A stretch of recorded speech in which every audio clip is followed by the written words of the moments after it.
the show. This is Psycho Silver. My name is Jerome. Thank you so much for joining me. I do hope that today you're counting your wealth in ounces, and also that you're holding your word, especially to yourself. Thank you for joining me. I got a whole bunch of news for us today, and we're going to dig in just a second here. But before I do, I want to ask you a question.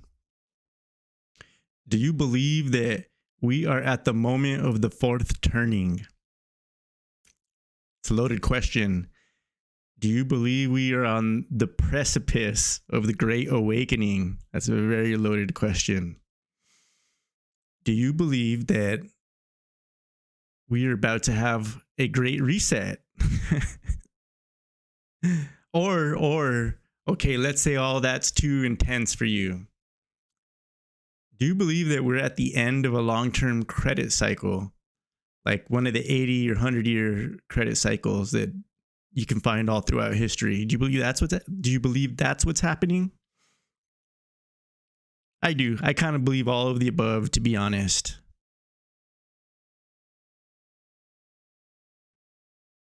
Every end of a debt cycle, I mean, it's a death and a rebirth. And so there's always a great awakening.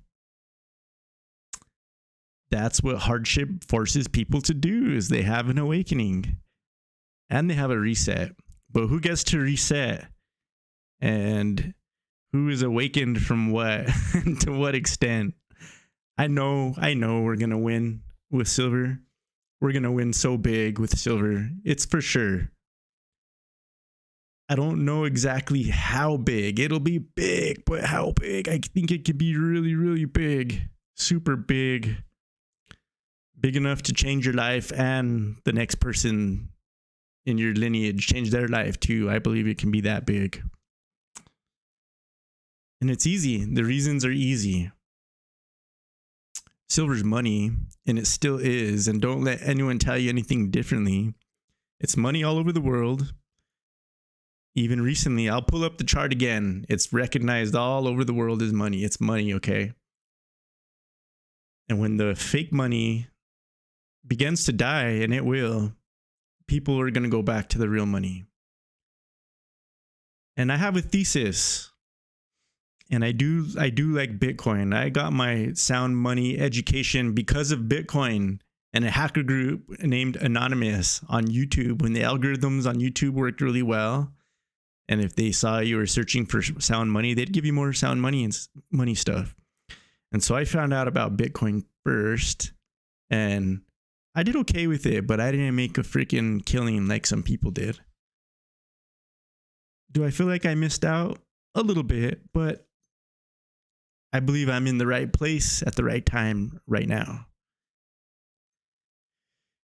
And I say all that to say, I remember when I was learning about Bitcoin, and it was really libertarians, at least the way that I learned. It was sound money people and libertarians that really carried Bitcoin, at least in my world. There was not all these people claiming to be, yeah, sure, it was tech, but it wasn't all these savvy gurus, super slick with their Bitcoin and their technical analysis and all that. That came later. In the beginning, it was about hard money. And the people that were telling me about Bitcoin also had big buckets of silver, constitutional silver, bars. And that was before the big run up. You could get silver for like $7-8. That's when I bought my first piece of silver. And my first silver that I ever had, I sold it, and I freaking regret it, because you can't find these. It was those Mexican onzas. Beautiful. I regret selling those things so much. They were so gorgeous, but they were abundant back then.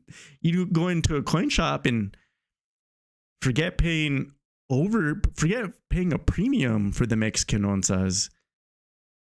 They would take 50 cents off the price to sell you that before the Silver Eagle. That's the way that it was. And I'm sure a lot of you remember that. But where I'm going with this is here. We're in the right place We're at the right time. And all we have to do is sit tight. It's pretty awesome.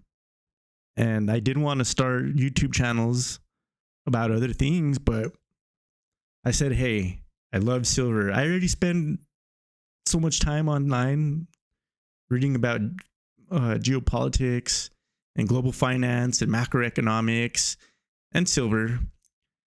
And I do admit I'm not a I like technical analysis, and I'll use a little bit of trend lines and stuff, but I'm not a big TA guy.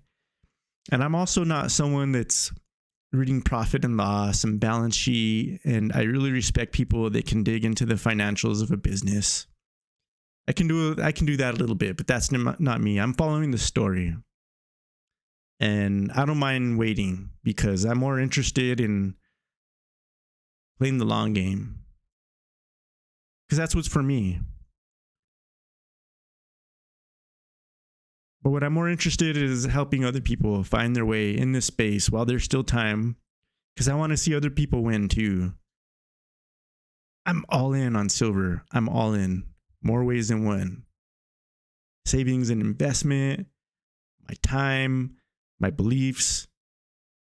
And to me, it's inevitable. It's inevitable. And I make arguments against myself.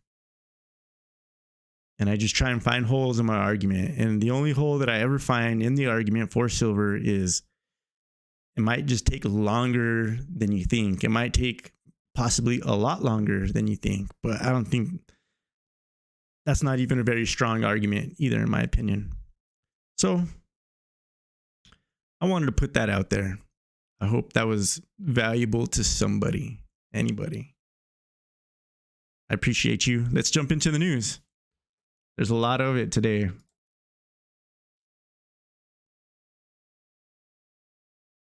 High Heat says Tulsi Gabbard, graduate of WEF School of Global Young Leaders, endorsed Joe Biden. Do I care that she quit the Democratic Party? No, I do not. Ouch. High Heat. I like High Heat, and I also like Tulsi Gabbard. That was just the first tweet that came up. I don't know. I want to give Tulsi a little bit of a pass here. I think that she was playing ball, but she's saying the right things, and we sure know how politicians like to say the right thing. But she has a way of saying it that just builds some trust with me. So someone should ask her about that. Like, she's this straight up honest person, right? She's supposed to be like a straight shooter, intelligent, willing to engage. Is coming to your level and being real. Like, this is Tulsi, right? This is what she's portraying herself as, going on to Rogan and engaging in those kinds of discussions. Someone should ask her about those things. She should have an opportunity.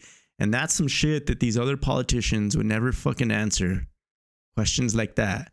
And let's see how much she dodges that question. And then we're going to know really a lot more about who she is. That's not what I came here for. That was the first tweet that came up. That was not even... Let's get in there to the stuff that I saved for the show.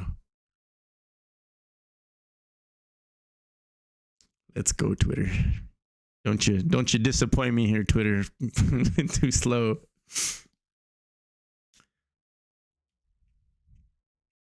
Here we have a tweet from Ben Rickert. There we go. Ben Rickert says, Fed quietly sends $3.1 billion to Switzerland via swap line. Probably nothing. That's beginning to be one of my favorite phases of this whole era. It's probably nothing. Is 3.1 billion kind of not that much though? Why would we be sending them that amount? Like, it's a high amount, but we're used to seeing trillions. 500 billion, 30 billion for Ukraine. So 3 billion, I don't know. It's something, but I mean, when you see the size of those repo markets, right? I read this statistic that the balance sheet on the repo market was 1/3 of the national debt. It was like 9 trillion. Can you believe that? Can you believe that? Do you know what the repo market is? I don't understand it that well. But what I do understand is how does it work? They add liquidity to banks by holding on to their troubled assets. Is that correct? They're buying assets that are endangered and then they sell them back. Let's look it up real quick. It's not this is what the show's for. What is repo market? This is what the show is for. The repo market enables market participants to provide collateralized loans to one another. Predominantly use repos to manage short-term fluctuations in cash holding. Yeah, it's like overnight lending and borrowing, having to do with needing more liquidity or troubled assets, which is kind of weird, but I get it. I don't really get it, but I understand it is what I meant to say. What are reverse repo markets? A reverse repo is a short-term agreement to purchase securities, yes, in order to sell them back at a slightly higher price. Yeah. So we'll take them off your hands for now, but you gotta take them later, and you're gonna pay us a little money. Central banks use reverse repos to add to the money supply via open market operations. Yeah, it's to add liquidity, to inject the money with the system with a little more money. And they need it because when the interest rates are raised and market liquidity starts to dry up, then you're already risking defaults, and you don't know where the default's going to come because it starts in one place and then it moves to another, and they're all so interconnected, and they're all so over leveraged in so many derivatives that it's dangerous. They have to basically make sure there's enough money to get them covered. And then okay. And how much do they really care about money? Banks don't care about money. Okay, on to the next thing. I didn't mean to get so sidetracked here. Here we got a tweet from RT, and I've been loving the information coming from RT. I thought this was this is more on the geopolitics, but I thought this was too interesting. NATO once lost an underwater drone right under Nord Stream, Gazprom says. So Gazprom's the giant, it's energy, Russian energy company. An unmanned submarine fitted with an explosive device ended up under the pipeline back in 2015, Russia's energy giant recalled. The US-led NATO alliance has been very active in waters around Nord Stream and once even managed to lose an armed underwater drone right under the pipeline. A Gazprom spokesperson said. On November 6th, 2015, a NATO underwater mine destroyer, Sea Fox, was discovered during a scheduled visual inspection of the Nord Stream gas pipeline. Oh, so they had already found it. The device was found resting on the seabed at a depth of 40 meters below the Nord Stream pipelines, almost directly under one of them. So they're just implying something there. I thought maybe at one point they had lost it and then they never found it and it was still there. I was starting to wonder if it was some that like burrowed into the seabed or something like. Maybe it could be something like that, something that burrowed into the seabed and laid in wait. Interesting.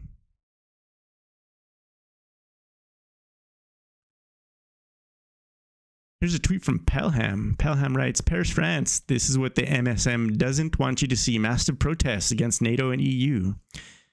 The EU policies that are crippling the economy. Citizens chant, let's get out of NATO.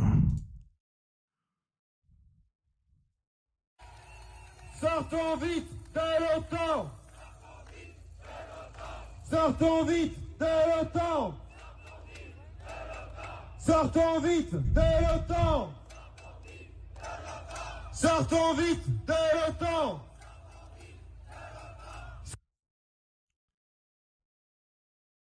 Here Here again, a mass demonstration in Paris called for Macron's resignation. This is not being reported on the British news channels, as reports about anti-government protests in Europe are being deliberately suppressed. What's new? What's new, guys? What's new, guys? And then we got more of the same. But it's been years now. It's been years. They're protesting Macron every weekend. What was it, the Yellow Jackets thing? How many months and weeks and years did that happen? I'm surprised Macron, I'm surprised that guy is still there.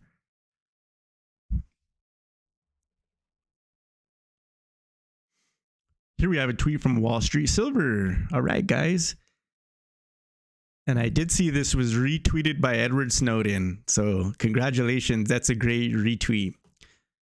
Walter Bloomberg writes, U.S. officials asked Saudi Arabia to delay OPEC production cut for another month. And Wall Street Silver wrote, wow, that's weird timing right after the election.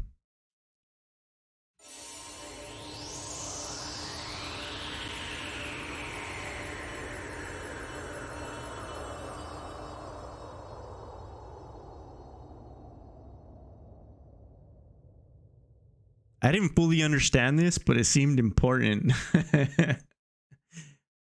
This is from Financial News. BlackRock. Schroders hit property investors with restrictions to stem pension client exodus. Oh, wow. They can do that?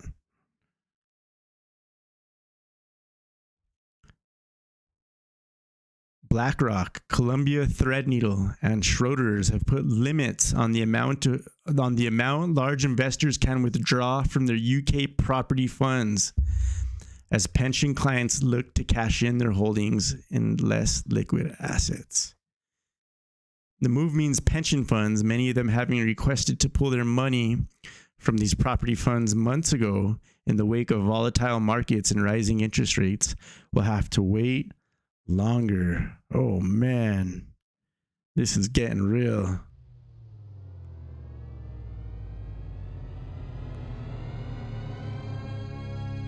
Columbia Threadneedle said withdrawals of its 2.3 billion pensions pooled property fund would move daily to monthly due to liquidity restraints resulting from the recent market volatility and subsequent increase in redemption requests. Man.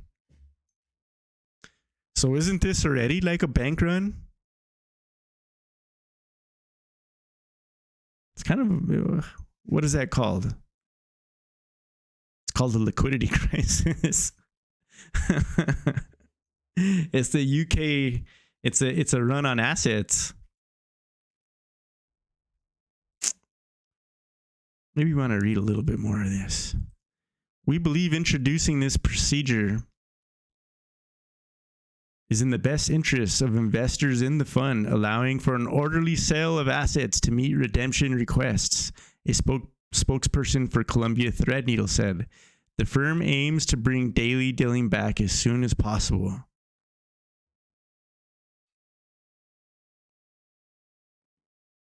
Wow. This is an example right here. This is an example of I feel like this should be a big story. I feel like if news outlets picked up this story and promoted it, it would cause a panic. And they're just so good at keeping these things suppressed. And I don't necessarily want to panic, right? Panic's not good. But also, people deserve to know. People deserve to get the news. But this is just evidence right here of the sentiment depends upon what is promoted on the internet, on the social networks, on the traditional media.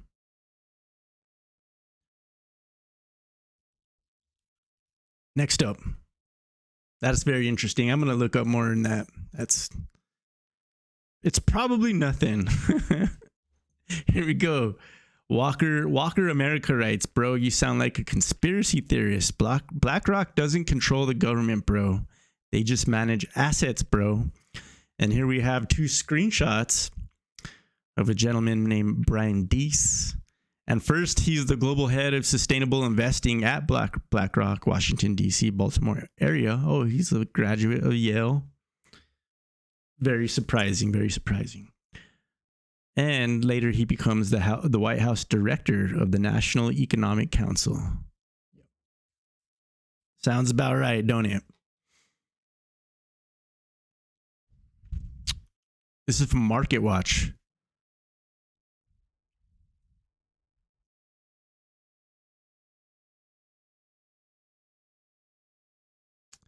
Market Watch writes, why questions are swirling about who will buy more than 31 trillion of US debt and at what price?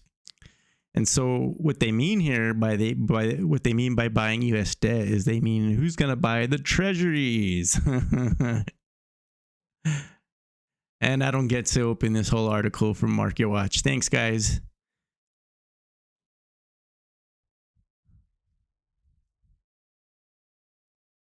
We already saw that. Here's an interesting article. This is from Yahoo News. Yahoo News writes, Nissan pulls out of Russia, sells all assets to state for €1.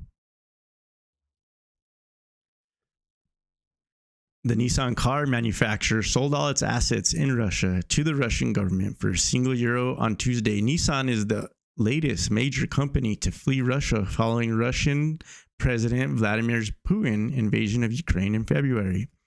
The deal costs Nissan roughly $187 million, but the company believes it will not affect the earnings forecast for the fiscal year.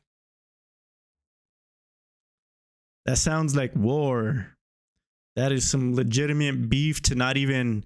That is like when the husband and the wife are separating and she goes and sells the family a vehicle or something for, here, just take it, $1,000 on Facebook ads because I really want to hurt this person so much. Isn't that what that sounds like? They're not even going to wait for a good deal. They're just going to get out as fast as they can to make them fucking feel something, make them feel something negative or feel threatened by that maneuver. Nissan's move comes months after company cut business ties with Russia in March, suspending production of its plant in St. Petersburg. The company has roughly 2,000 employees in the country. On behalf of Nissan, I thank our Russian colleagues. Oh, they thanked the Russian colleagues for their contribution to the businesses over many years. The president and CEO said on a Tuesday statement, while we cannot continue operating in the market, we have found the best possible solution to support our people. Very concerning. Here we have a tweet from Andrew Lokonath. Andrew writes, teach children about investing in personal finance because schools won't do it. If you start investing early, you may be able to retire in your 40s. Here are 10 things to teach your children ASAP about investing in personal finance. Let's read into this a little bit. I hope this is a good tweet. We're going to find out together. The secret to wealth isn't complicated. Learn to keep expenses minimal and find ways to increase your income. Invest the long-term cash so you don't have to work long-term. Yes. And it's amazing, even highly educated people, we saw articles and statistics about this just the other day in the show. Even people making six figures, big time earners, completely incapable of saving any money. Imagine making over six figures, and I'm not making fun of anyone because this could be anyone listening to this show, and I do silly things too, but imagine making six figures and not having a savings, living paycheck to paycheck, in debt. You have items financed that you can't even keep up with. And I do believe that is partly because of the way they were educated. You can get a really good education in things that serve the economy, that serve the capitalism, that serve these corporations. But understanding how to handle money can come so early. You can teach math at the same time. People could be learning math in that way and just have it heavily ingrained in them at a young age. But that's not the society that we live in. Investing for 20 years may be hard, but being old and broke will be a lot harder. People don't believe they're going to get old either. It doesn't seem real. Fairy tales. We got fairy tales. Retirement isn't an age, it's a financial number. And investing can get you to that number faster. That is good advice. Investing may not allow you to retire tomorrow, but it'll lessen the time you'll spend working. All right, I like this guy. I'm glad that I read this tweet. Sir, you deserve a follow. I'm not going to read that whole thread, but that was... Someone might say, okay, that was a little simplistic, but I like the way that it was worded, and the gentleman earned a follow. And we will be doing episodes of this show on that sort of stuff, but at the appropriate time. We're covering the news right now. Okay, next up. Here we had a really sweet stack. Someone named simply Buy Silver writes, over 5,000 ounces. 30 years of my time. Broke all the time because of this addiction. Wow. This man leveled up. That's a nice stack. And then if anyone watching this is a new stacker, the majority of stacks are built this way. There's a few people, like we were just mentioning, there's people that are earning 6 figures and more or have a lot of cash set aside and they go and they make big giant purchases. But remember, even people making 6 figures often aren't handling their money very well. And so you would think that they have all these investments, and sure, many of them do. Probably a lot of them got crazy stacks of silver, but a lot of them don't. A lot of them are stacking slowly like this, or not at all, because they always just think they're going to make more tomorrow, right? That's what everyone thinks. You'll do it later when you're making more. Anyhow, that's a really sweet stack, and I'm getting into some books right now. I'm doing the news, and we are going to continue to do that while I develop I'm putting reps in on this channel. I'm putting reps in for you. I want to make this channel good for you, and I hope that I serve you by doing these little news shows. I'm putting reps in, but I'm also studying in the background, and we're going to be doing some deep dives into books, into reading materials, and I'm going to put together detailed presentations. I never plan on doing a ton of editing and making those kinds of YouTube videos. It'll always just be me mostly talking. I might do a little bit of editing and get you some visual aids, but that's coming. And we're getting into the psychology of finance and economics, the psychology of money. That's what we're all about here. We're gonna integrate everything that we know.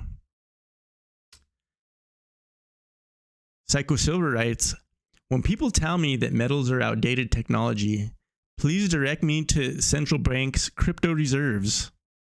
And here we have a chart of, in 2008, the very low of central banks' gold holdings happened in 2008. And right after that, they pivoted. The trend of de-golding reverses following 2008 financial crisis. Very interesting, isn't it? And there's some good cryptos out there, and I'm interested in this space. I want the cryptos that are hard money. I want the cryptos that are earning money. They have earnings that are about being hard money. The most use cases. And the time where I may start buying crypto again is soon arriving. But I learned, I've been through 2 cycles, and one of them I lost my ass, and this last one I did okay. Could have done a lot better. but I'll be ready to buy again. And it would be very beautiful if silver takes off before that. But I know what the kind of crypto that I do want to buy, and it's going to be the kind that can't really go to zero because they have earnings, because they have patented technology, because it's being used, because it's hard money. Okay. Moon writes, coins getting hacked and going to literally zero. Jesus fucking Christ. And I did have to respond to this tweet here. I'll show you what I said. Or I'll just tell you what I said. I said, suspect an inside job every single time that you see that. When these coins go to zero, the first thing that I think is inside job. And who knows better the vulnerabilities of a coin than the people that created it? Huh? Something to consider. Oh, that's DJ Khalid. USD JPY is blowing out. Oh, I didn't see what's happening. This was 5 hours ago. Maybe we can see it in the comments. Let's see what this chart looks like. And we do know that in Japan right now, the Bank of Japan, they use the fancy words. They call it yield curve control. And that's what throws people off. They're like, I can never understand this. I just learned what a bond is, and they're telling me about it. Sounds very fancy, but they're basically just suppressing the interest rates. That's all. Yield curve control. They pick one that's on a certain point of the curve, like the 10 years, a big benchmark, and so they'll usually pick something like that.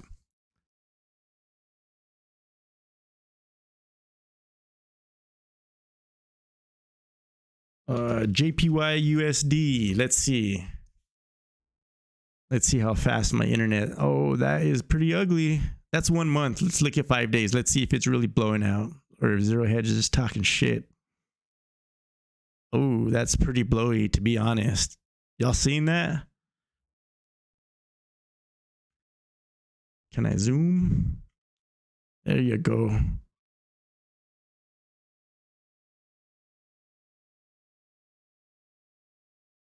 Yeah, that's pretty ugly. I mean, these are just basis points, though, for whatever it's worth. That's a pretty ugly chart, but this is 2 basis points at a time. But also consider how much money that is, even though it's a few basis points. Imagine all the millions of yen worth. I don't know what the yen dollar conversion is, but just imagine, convert into dollars, how much value that is there in these sliding. And also, okay, it's also important because they are suppressing the interest rates, the yields, because people aren't buying bonds. And so they're probably a little more sensitive to these drops, I would assume, because they're already taking an unorthodox practice. Japan's been using their federal bank to buy the bonds from the government this whole time. And on the other hand, we have Britain that's not been doing it up until now. And they're claiming that it's not going to go on forever. And I think we got some tweets about that coming up. Oh, there it is. Bailey wasn't joking. He really wants to end bond buying on Friday. So what's the over under on how many seconds this lasts? I was hoping for a more detailed. Oh, here it is right here. Chris Marcus writes, Bank of England's Bailey warns feds have 3 days to clean up their positions, but what happens if they don't or they can't? BOE's Bailey has a message for funds. You've got 3 days. Bailey stands firm on Friday deadline for gilt purchases. Sterling slides to near 2-week low versus dollar after remarks. Bank of England says will buy index-linked gilts. Bank of England warns of material risks to financial stability.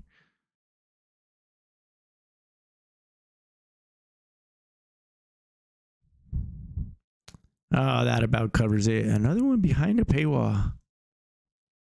You guys are gonna make me join someone I appreciate Substack. Michael Gade writes, worse than 2008, worse than 2020. This is all one big leveraged trade. Well said, Michael Gade. His tweets have all been fire lately. Zero Hedge writes, central bankers to pension funds. You have 3 days. Oh yeah, okay, we saw that.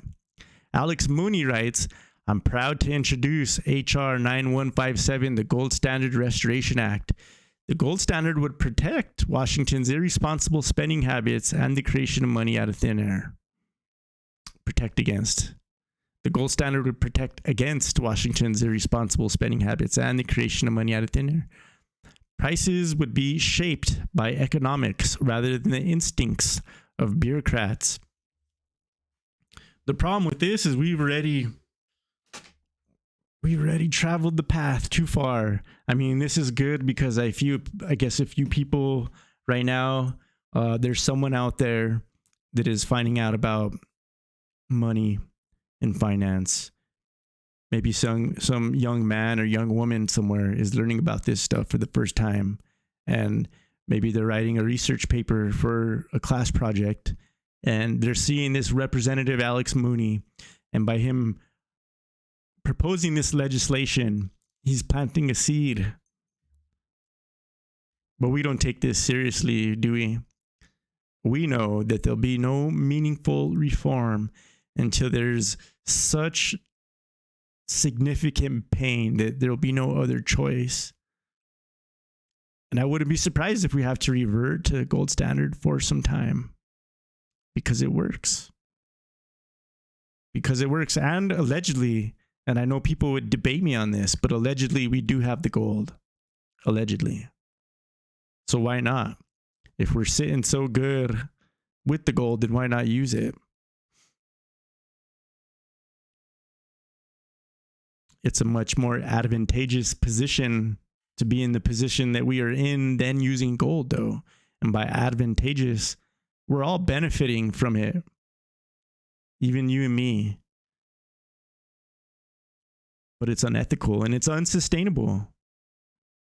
And we are somewhat abusing our allies. The ethics of this is very interesting. In some ways, this practice really is America first, but we do live in a kleptocracy. It's not as if they're patriots that are dominating these other nations completely for our benefit and out of patriotism and out of the knowledge that if they don't do it to them, it may be done to us. But I think that it just basically is to fuel the kleptocracy. We already had a very advantageous position with the dollar, but we took it to the highest degree. Huge print. Somebody just bought $1 billion worth of TLT in under a minute. And I did look into this a little bit. Maybe there's a significant tweet underneath. The TLT is a treasury ETF, I believe. And we did see someone put some big money into it. $1 billion worth of 20-year bonds. The TLT underlying trades about every 15 minutes. 500 billion of US treasuries trade in the treasury market every day. So one 500th of a billion trading in a near, So 1/500th of the market trading in a print near a liquid time period is essentially meaningless. Okay. Well, we got it. Well, that's big money. Of course, that makes sense.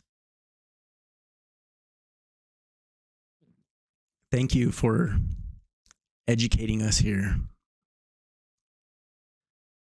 Zero Hedge Gov Trader.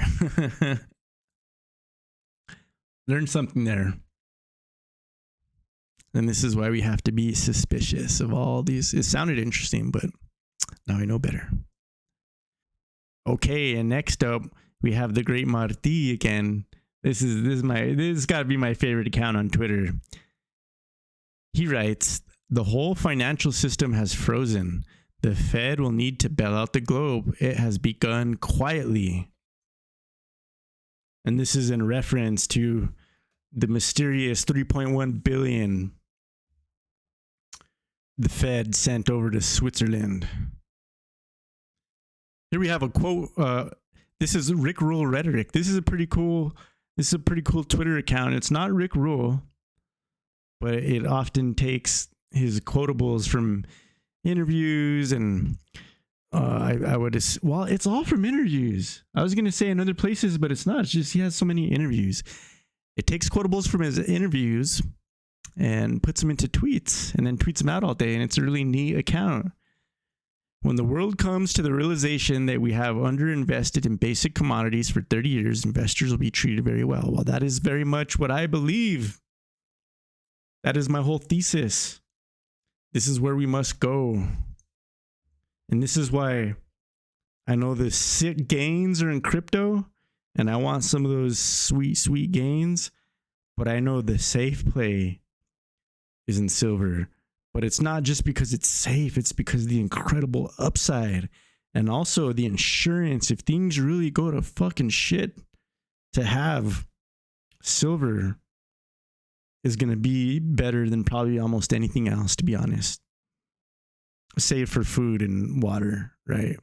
And protection tools. But if it comes down to food and water and protection tools, you're in deep shit. It's going to be more about luck and where you are at that point. The average person is completely helpless to prepare to that level. Like it's just not happening. Anyhow, I agree. I don't think it's going to go that far. At least not everywhere. It could in some places. And here we have Grady. I've been calling him Grady. This is an excellent account that I like to follow. Very big into technical analysis, and he does have a paid service, but his free or just his Twitter is pretty fire.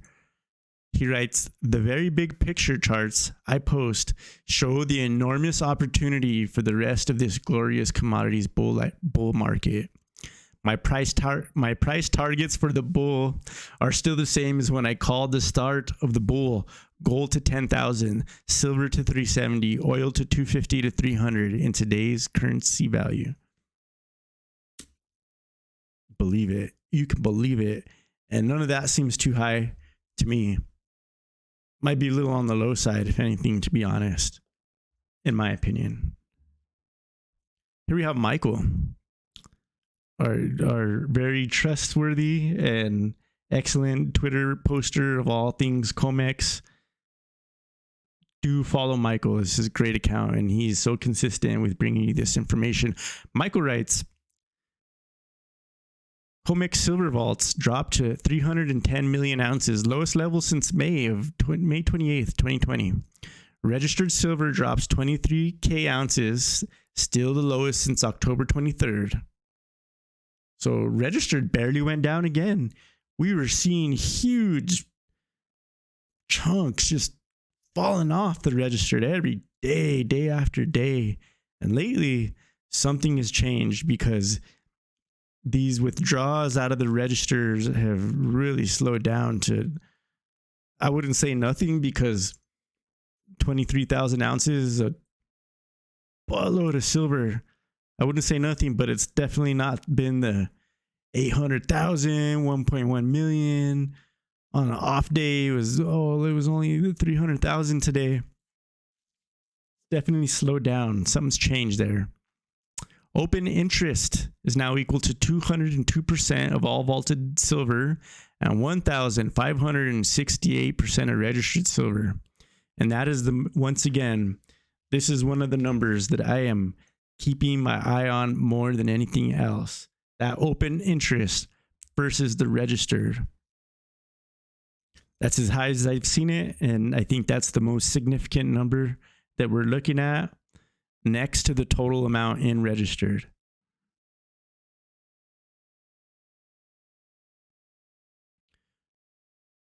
Emmanuel AJ writes, we are about 2 months away from realizing that we can't print energy. Pretty ominous, pretty ominous. I see that SRS Rocco constantly reporting about energy and saying very similar things, making a very potent argument.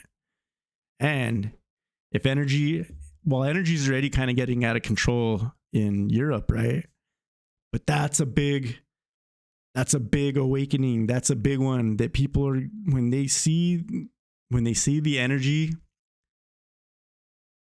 become expensive, become scarce, become something they think about all the time. It's going to change how they think about money. People that wouldn't save before are going to be saying, how can I save? And they're going to say, oh shit, I can't save because inflation. What can I get? Crypto? Maybe. I need a computer. I need a app in my phone and a bank account linked to it.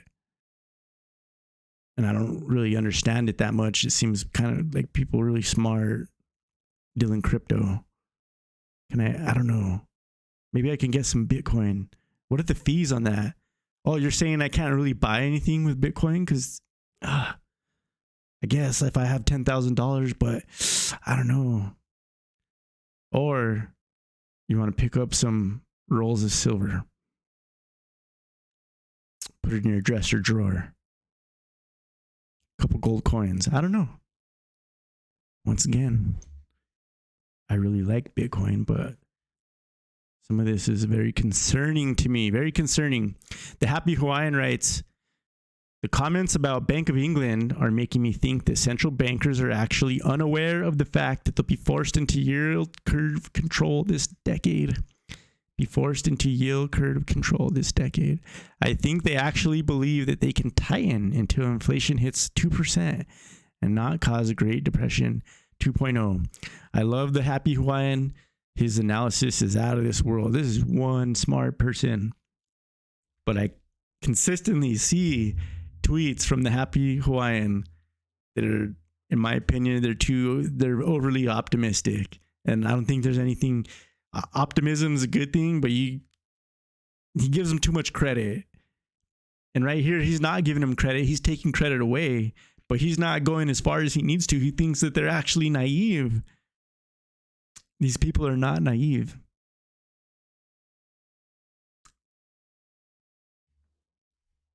Oh, they know what they're doing. They know what they're professionals. You think that people on Twitter know better than they know? Oh, they know.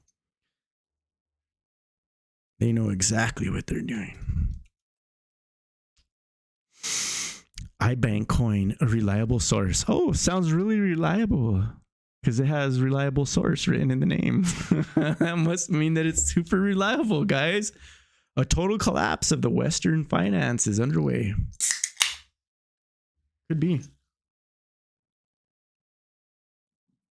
How long would that take? Are they having emergency meetings? Remember the fabled meeting of 2008 when, what did they say? We have 5 days before the whole system collapses.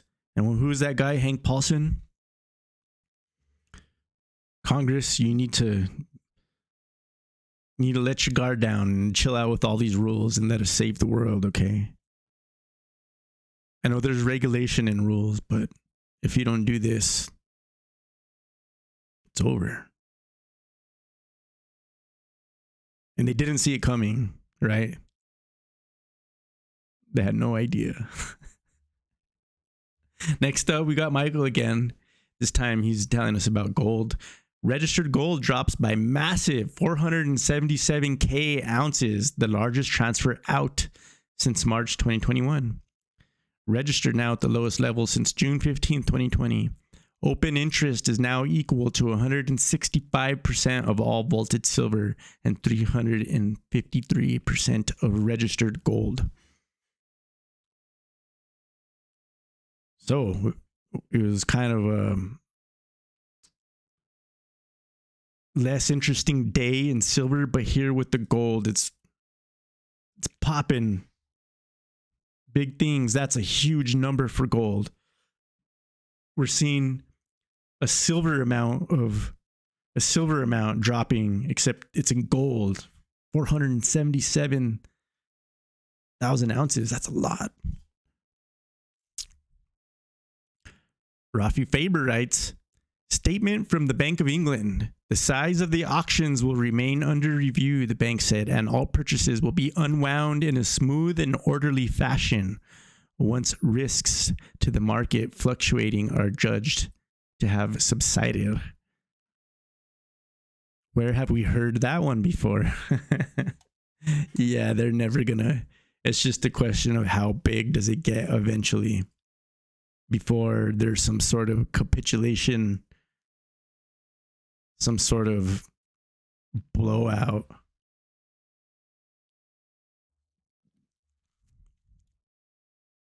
And that brings me to the end of today's silver news.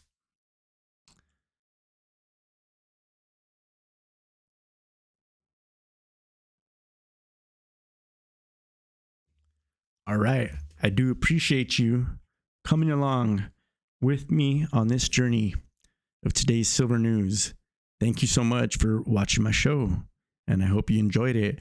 I'm going to be here every day to provide you service as best as I can, and we're going to keep making this channel better.